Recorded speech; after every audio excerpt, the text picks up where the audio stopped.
பார்த்தையா? ஏய், என்னப்பா இது இப்படி இருக்கு? டேய் பண்டி, சீக்கிரமா வந்து பாருங்க. இங்க எப்படி கலர்ஃபுல்லா இருக்குன்னு பாருங்கடா. ஓகே ஸ்டூடெண்ட்ஸ், எல்லாரும் பஸ்ல இருந்து இறங்குங்க.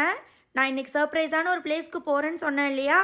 அது வேற எந்த இடமும் இல்லை, ஜெல்லி பார்க் தான். எல்லாரும் பஸ்ஸை விட்டு இறங்கி பாருங்க. கமான். எக்ஸ்கியூஸ் மீ சார், நாங்கள் கிளாசிக் மினி ஸ்கூல்ல இருந்து வந்திருக்கோம்.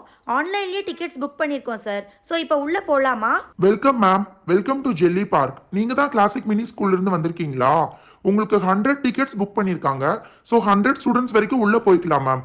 கொஞ்சம் லைன்ல வெயிட் பண்ண சொல்லுங்க, நான் டிக்கெட் ரெடி பண்றேன். கமான் ஸ்டூடெண்ட்ஸ், எல்லாரும் லைன் ஃபார்ம் பண்ணுங்க. கியூல தான் உள்ள போகணும். ஹை, இதுதான் ஜெல்லி பார்க்கா? இதுக்கு முன்னாடி நான் ஜெல்லி பார்க் வந்ததே இல்ல. சூப்பரா இருக்கு. என்னது இது? என்ட்ரன்ஸே இவ்ளோ சூப்பரா இருந்தா அப்ப உள்ள இன்னும் எவ்ளோ இருக்கும்? டே பண்டி, எங்கடா போனா? சீக்கிரம் வாடா. ஏ நான்சி, என்ன நான்சி இது? பார்க்குக்கு வெளியிலேயே இந்த மாதிரி பண்ணி வச்சிருக்காங்க. என்னன்னு நம்ம மேம் கிட்ட கேட்டீங்களா? எனக்கு என்னமோ இதுல ஏதோ ஒரு விஷயம் இருக்குன்னு தோணுது நான்சி. நம்ம கேட்கலாமா? நான் கேட்டேன் பண்டி. மேம் என்ன சொன்னாங்க தெரியுமா? நீங்க முதல்ல கியூல நில்லுங்க, மத்த கதையெல்லாம் அப்புறம் பேசிக்கலாம்னு சொல்லிட்டாங்க. அந்த பக்கம் பாத்தியா?